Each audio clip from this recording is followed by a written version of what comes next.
உங்கள்கிட்ட எல்லாட்டையும் ஒரு விஷயம் சொல்லணுங்க. நீங்கள் வந்து வடமாநில சைடு வந்து விலை கம்மியாக கொடுக்குறாங்களே அப்படின்னு சொல்லி நீங்கள் வந்து பல பேர் ஏமாந்து போகிறீங்க. நீங்கள் விலை கூட கொடுக்குறாங்க அப்படின்னாக்க ஒரிஜினல் பொருளுக்கு தான் விலை கூட இருக்கும்.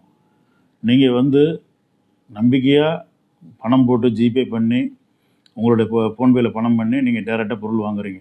எதுவாக இருந்தாலும் நீங்கள் தமிழில் என்கிட்ட ஆன்சர் கேட்டுற போகிறீங்க. நான் ஒரிஜினலாக டூப்ளிகேட்டானு கேட்க போகிறீங்க. நண்பர்கள்ட்ட கேட்க போகிறீங்க. உங்கள் ஃபேமிலியில் இல்லை கோயிலுக்கு போகிறீங்க, ஒரு பூசாரிட்ட கேட்குறீங்க, ஐயர்கிட்ட கேட்குறீங்க, சிவாச்சாரிட்ட கேட்குறீங்க. அப்படிங்கும்போது இங்கே தமிழில் சொல்லிடுவாங்க.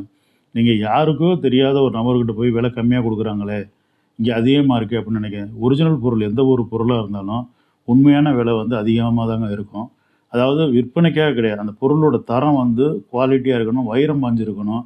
நம்ம குலதெய்வத்தை வேண்டிக்கிறோம், நம்ம இஷ்ட தெய்வத்தை வேண்டிக்கிறோம், நம்ம முன்னோர்களை வேண்டிக்கிறோம். இது ஆக்சுவலாக நான் தலையில் சொல்கிறேன், திரும்ப நீங்கள் நல்லா பாருங்கள். நம்ம முன்னோர்களை வச்சு தான் நம்ம அவங்கள வச்சு குலதெய்வம் வருது. குலதெய்வத்துக்கு அப்புறம் தான் நம்ம இஷ்ட தெய்வம். இஷ்ட தெய்வம்னா சிவனாக இருக்கலாம், பெருமாளாக இருக்கலாம், முருகனாக இருக்கலாம், அம்பாளாக இருக்கலாம், ஹனுமனாக இருக்கலாம், ராமராக கூட இருக்கலாம். ஆனால் நம்ம வாங்குகிற பொருள் மட்டும் ரொம்ப தெளிவாக சுத்தமாக எந்த வைப்ரேஷன் நினச்சி நமக்கு போடுறோமோ, எந்த ஒரு அனுகிரகம் கிடைக்குன்னு சொல்லி நம்ம போடுறோமோ அது உண்மையாக நமக்கு கிடைக்கணும். அப்படிங்கும்போது நம்ம ஒரிஜினல் பொருள் வாங்கி போட்டால் தான் அதோட தன்மையும் அந்த ஈர்ப்பு சக்தியும் அந்த வைப்ரேஷனும் நமக்கு கிடைக்கும். நீங்கள் வந்து நல்லா இருக்குன்னு சொல்லி தான் நீங்கள் ஒரு மாலை வாங்கி போடுறீங்க. அந்த மாலையை நீங்கள் வந்து ஒரிஜினலாக வாங்கி போட்டால் அந்த ஒரிஜினல் வேலை செய்யும். அதுதான் நாங்கள் திரும்ப சொல்கிறோம். நாங்கள் வியாபாரத்துக்காகவோ நாங்கள் விற்கணுங்கிறதுக்காக சொல்லலை. எங்களை மாதிரி வேறு யாரும் நல்ல குவாலிட்டியை விற்றா கூட நீங்கள் வாங்குங்க. ஆனால் தரமான பொருளை வாங்கி போடுறது தான் நமக்கு அந்த குட் வைப்ரேஷன் நமக்கு கொடுக்கும். நல்ல குவாலிட்டி, நல்லா, அதாவது உங்களுக்கு சாயம் போட்டு பூசியிருக்கக்கூடாது, எந்த விதமான கலரும் ஏறக்கூடாது. அதில் இப்போ வார்னிஷ் போட்டு கருப்பு கலர் இது ஊற்றி வார்னிஷ் போட்டு கொடுத்துட்றாங்க. ஆனால் நம்மளுக்கு வந்து சாதாரண ஒரு மரத்தை எடுத்து கட் பண்ணி போட்டோம்னாக்க அது வந்து கருப்பாகவும் இருக்கணும். தண்ணியில் ஊற போட்டோம்னாக்க பிளாக் கலர் வரணும். அது வந்தால் தாங்க ஒரிஜினல் கருங்காலி மாலை. நீங்கள் வந்து நம்ம இடத்துல வாங்கினாங்க நீங்கள் செக் பண்ணி வாங்கிட்டு போகலாம். இப்போ அங்கே போய் நீங்கள் பார்சலில் வாங்க மாலையை எப்படி இங்கே வந்து செக் பண்ணி பார்ப்பீங்க? அதுக்கப்புறம் போட்டு 4 நாளில் வெளுத்து போனதுக்கப்புறம் அது நீங்கள் ஏமாந்து போகிறது வந்து சங்கடமாக இருக்குல்ல. அது நீங்கள் ஆலோசனை பண்ணி நீங்கள் எங்கள்கிட்ட வாங்கிக்கிங்க.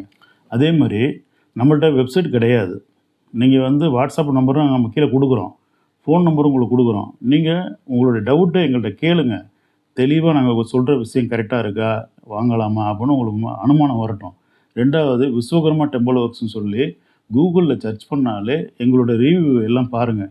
என்னென்ன பொருள் 700 பொருட்கள் மேலே கருங்காலி மரத்தில் பண்ணது, நாங்கள் செய்த தொழில்கள், அது மாதிரி உள்ளது எல்லாமே விஸ்வகர்மா டெம்பிள் ஒர்க்ஸ்ன்னு சொல்லி யூடியூப் சேனலும் இருக்குது.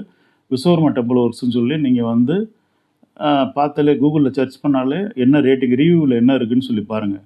எத்தனை வருஷம் இவங்க வியாபாரம் பார்க்குறாங்க, இவங்க பாரம்பரியம் மிக்கவங்களா, இவங்க சொல்கிறாங்களா, விளம்பரத்துக்காக சொல்கிறாங்களா, உண்மையாக சொல்கிறாங்கன்னு சொல்லி நீங்கள் ரிவ்யூ போய் செக் பண்ணி பாருங்கள். விஸ்வகர்மா டெம்பிள் ஒர்க்ஸ்னு கூகுளில் சர்ச் பண்ணி பாருங்கள். உண்மையான நிலவரம் தெரிஞ்சு எங்கள்கிட்ட வாங்கிக்கோங்க. நீங்கள் பழைய வீடியோவும் பாருங்கள், நான் இப்போ பேசுகிற வீடியோவும் பாருங்கள். இதுக்கு முன்னாடி 5 வருஷத்துக்கு முன்னாடி பேசியிருப்பேன், 7 வருஷத்துக்கு முன்னாடி பேசியிருப்பேன். அதாவது கருங்காலி மரத்தை வந்து சில பேர் வெளியில் போட்டிருக்கனால இவங்க போட்டிருக்காங்கன்னு சொல்லி சில பேர் விளம்பரம் பண்ணுறாங்க. இந்த விளம்பரம்லாம் முன்னாடி நம்ம வந்து ஏற்கனவே நம்ம பண்ணி போட்டுட்டோம். கருங்காலி மரங்கிறது பர்ஃபெக்டாக அந்த மரம் எப்படி இருக்கும் என்ன ஏதுங்கிற டீட்டெயில்ஸ் சொல்லி நம்ம யூடியூப் சேனலில் நம்ம கொடுத்துருக்கோம், விஸ்வகர்மா டெம்பிள் ஒர்க்ஸ்னு சொல்லி. அதில் போய் செக் பண்ணி பாருங்கள். மாலை எப்படி அந்த மரத்துலேருந்து எப்படி ட்ரில் பண்ணி எடுக்கிறோம், அது எப்படி நாங்கள் வந்து பாலிசிலாம் இல்லாமல் எப்படி அதை தாளில் போட்டு தேய்க்கிறோம் அப்படின்னாக்க, கிரைண்டிங் மிஷினுங்கிறது வந்து மிக்சி மாதிரி ஒரு கிரைண்டிங் மிஷின் ரோல் ஆகும். அதில் மாலை பிட்டெல்லாம் எடுத்து போட்டு அதில் வந்து மரத்தோட மரமாக தேயும் போது நம்மளுக்கு பாலிஸ் வரும். நம்ம வந்து ஏற்கனவே வந்து சுவாமி சிலைகள், சுவாமி விக்கிரகங்கள் செஞ்சதை காட்டியிருக்கோம். நம்ம வந்து உலக்கைகள் காமிச்சிருக்கோம். கையில் உள்ள ஸ்டிக்கு, வாக்கிங் ஸ்டிக்கு, சாமியாடி வலச குச்சி, கருப்பசாமியார் மரத்து இது கொடுத்துருக்கோம்.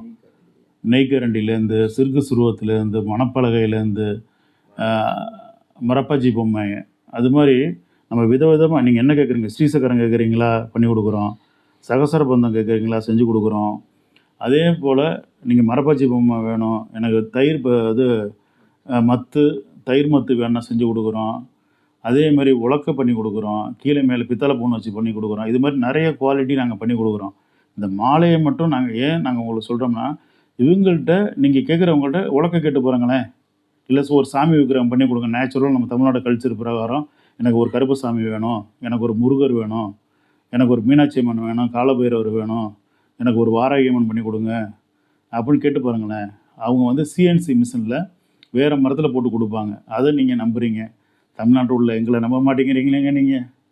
கருங்காலியில் சில்வருன்னு சொல்லி அது பெரிய ஒரு நாடகம் போய்கிட்டு இருக்குங்க. அந்த நாடகத்தை பற்றி நீங்கள் தெரிஞ்சுக்கணுன்னாக்க விஸ்வகர்மா டெம்பிள் ஒர்க்ஸ்னு அதில் போய் சப்ஸ்கிரைப் பண்ணிக்கோங்க. நீங்கள் தொடர்ந்து பாருங்கள். அடுத்ததில் சில்வர்னால் என்னங்கிறது உங்களுக்கு தெளிவாக சொல்கிறேன்.